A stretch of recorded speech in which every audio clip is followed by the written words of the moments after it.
حضرت عمر رضی اللہ تعالیٰ عنہ کے اسلام لانے کا واقعہ یہ بھی دو طرح سے روایت کیا جاتا ہے.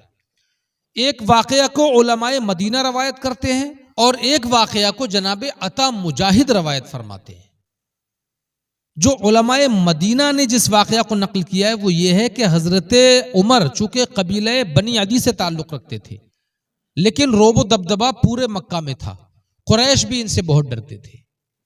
ایک دن رسول اکرم صلی اللہ تعالیٰ علیہ وسلم اور تمام صحابہ ایک ہی گھر میں جمع تھے اور حضرت عمر ہمیشہ مسلمانوں کو کسی نہ کسی بہانے تکلیف پہنچانے کی کوشش کرتے رہتے تھے.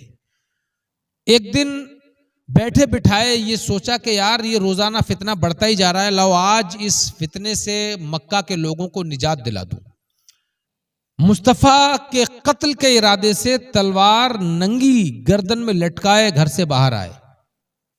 ایک شخص نے عمر کو تلوار لٹکائے دیکھا تو اس نے بھی جلتی میں گھی ڈالنے کا کام کیا. وہ کہنے لگا عمر بڑے بہادر بنے پھرتے ہو، اگر اتنے ہی بہادر ہو تو مکہ والوں کو محمد سے نجات کیوں نہیں دلا دیتے، اور اگر آج تم چاہو تو محمد کو قتل کر سکتے ہو کیونکہ فلاں مقام میں فلاں مکان میں تمام مسلمانوں کے ساتھ محمد جمع ہے.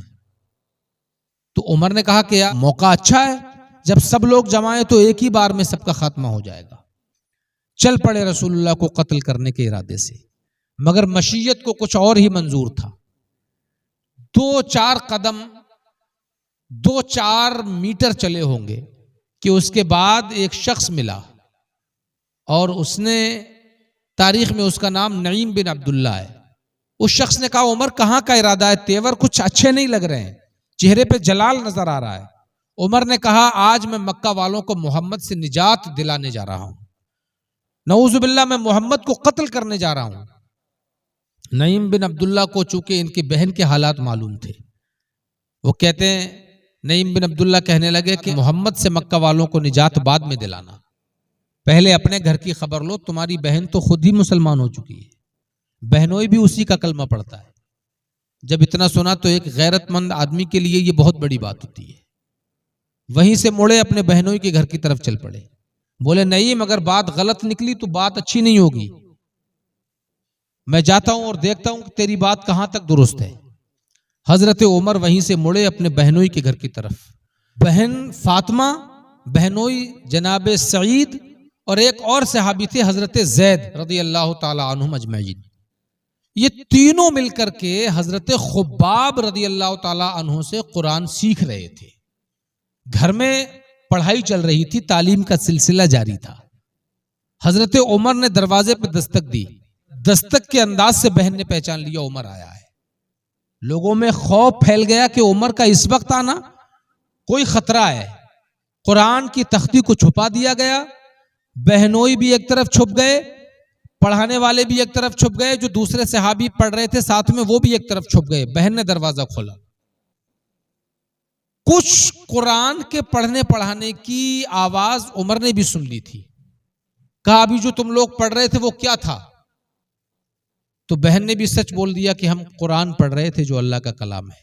بس اتنا سننا تھا، بہن کو مارنا شروع کر دیا. بہن کو بچانے کے لیے بہنوئی آئے، انہیں بھی مارنا شروع کر دیا. دونوں کو مارتے مارتے لہو لہان کر دیا. دونوں کے سر پھٹے اور چہروں پر خون بہ رہا تھا. آخر کار جب نظریں اٹھیں ان کے چہروں کی طرف تو کہتے ہیں کہ اپنا اپنا ہی ہوتا ہے، چاہے کتنے بھی غصے میں ہو. اپنائیت کے جذبات ابھر آئے. احساسات نے جھنجھوڑا کہ عمر یہ کچھ بھی ہو لیکن تیری بہن ہے.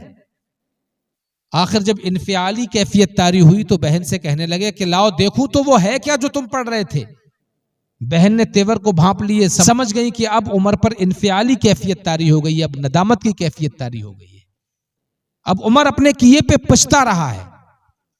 تو بہن نے بھی حوصلہ کرتے ہوئے کہا کہ بھائی میں جانتی ہوں تو پڑھا لکھا ہے، مکہ میں تیری پڑھنے لکھنے کی وجہ سے بھی ایک پہچان ہے، لیکن پڑھا لکھا ہر چیز کو نہیں پڑھ سکتا. بولے بہن کیا مطلب؟ کہا تو وہ اور چیزیں ہوں گی جن کو ایسے ہی پڑھتا ہوگا، یہ خدا کا کلام ہے، اس کو صرف پاک لوگ ہی پڑھ سکتے ہیں. اگر تو طہارت کرے تو پھر میں تجھے وہ چیز پڑھنے کو دوں گی. تو عمر نے اسی وقت غسل کیا، نہائے اور پھر وہ تختی منگائی. جب تختی منگائی تو سورہ طٰہٰ اس تختی پر جو لکھی ہوئی تھی اس کو پڑھنا شروع کیا. بس پڑھتے پڑھتے چند آیتیں ہی پڑھی تھیں کہ آنکھوں سے آنسو بہنے لگے، دل مچلنے لگا، جذبات بے قابو ہو گئے. بہن سے کہنے لگے اے بہن کیا پیارا کلام ہے، کتنا انوکھا انداز ہے، کتنا بہترین انداز خطاب ہے، اس کلام کا تو کوئی جواب ہی نہیں. اتنا سننا تھا حضرت خباب جو کونے میں چھپے ہوئے تھے وہ بھی نکل آئے. کہا عمر اسلام تمہارے مقدر میں آ چکا ہے اور تم ایمان لانے والے ہو. حضرت عمر نے کہا یہ بات تم کیسے کہہ سکتے ہو؟ تو خباب نے کہا کہ کل میں مصطفیٰ کی بارگاہ میں بیٹھا ہوا تھا، نبی نے دعا کی کہ یا اللہ اسلام بڑا کمزور لوگوں میں پل رہا ہے، اسلام لانے والے بڑے کمزور لوگ ہیں، یا اللہ مکہ میں دو ہی دبنگ لوگ ہیں، یا تو عمرو بن ہشام یعنی ابو جہل یا عمر بن خطاب، ان دونوں دبنگ لوگوں میں سے یا اللہ ایک کے ذریعے اسلام کی مدد فرما دے. اے عمر مجھے لگتا ہے کہ نبی کی یہ دعا تمہارے حق میں قبول ہونے والی ہے، اور عمر جلدی کرو نبی کی دعا کے ثمر میں اپنا نام لکھواؤ. حضرت عمر نے اتنا سنا، دل کی دنیا تو بدل ہی چکی تھی، بس تھوڑا سا سہارا ملنا باقی تھا، وہ حضرت خباب نے پورا کر دیا. پلٹ کر کے حضرت عمر نے کہا اے خباب یہ تو بتاؤ وہ محمد الرسول اللہ اس وقت ہیں کہاں؟ آہا، بہن کی بھی خوشیوں کی کوئی انتہا نہیں رہی، بہنوئی کی خوشیوں کی بھی کوئی انتہا نہیں رہی. حضرت خباب حضرت عمر سے کہنے لگے چلو میں تمہیں نبی کی بارگاہ میں لے کر کے چلتا ہوں. بازو سے پکڑ لیا حضرت خباب نے اور عمر کے برابر چلتے ہوئے مصطفیٰ کی بارگاہ میں لے کر کے آئے. جس مکان میں مصطفیٰ موجود تھے اس کواڑ میں جھروکے تھے. عمر تلوار کو ہٹانا بھول گئے تھے، اسی پوزیشن میں تلوار لٹکائے ہوئے. جب عمر کو آتے ہوئے دیکھا ایک صحابی نے دوڑ کر رسول اللہ کو اطلاع دیا رسول اللہ عمر ننگی تلوار لے کے آ رہا ہے. جناب حمزہ بھی وہیں موجود تھے، انہوں نے کہا اگر خیر کے ارادے سے آ رہا ہے تو استقبال ہے، اور اگر کوئی غلط نیت ہے تو آج عمر کی گردن عمر ہی کی تلوار سے اڑائی جائے گی. حضرت حمزہ کے یہ کلمات سنے تو رسول اللہ صلی اللہ تعالی علیہ وسلم نے عمر کو آنے کی اجازت دے دی. دروازہ کھول دیا گیا، حضرت عمر اندر داخل ہوئے. رسول اکرم صلی اللہ تعالی علیہ وسلم نے حضرت عمر کی پیٹھی پکڑ کر کے جھٹکا دیا اور کہا کہ اے عمر اگر خیر کے ارادے سے آئے ہو تو میں تمہیں چھوڑ دیتا ہوں، اور اگر شر اور جنگ کے ارادے سے آئے ہو تو آج میں دنیا کو تمہارے شر سے نجات دلا دوں گا.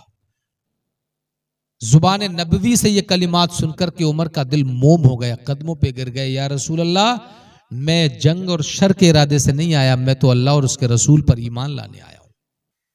اللہ کے رسول نے فرمایا تو کہہ اشہد ان لا الہ الا اللہ وحدہ لا شریک لہ واشہد ان محمدًا عبدہ ورسولہ. حضرت عمر کے اسلام لانے کے بعد مکہ میں پہلی بار زور سے نعرہ تکبیر بلند کیا صحابہ نے کہ مکہ کے در و دیوار ہل گئے. لوگوں کو پتہ لگ گیا کہ حضرت عمر اسلام لے آئے.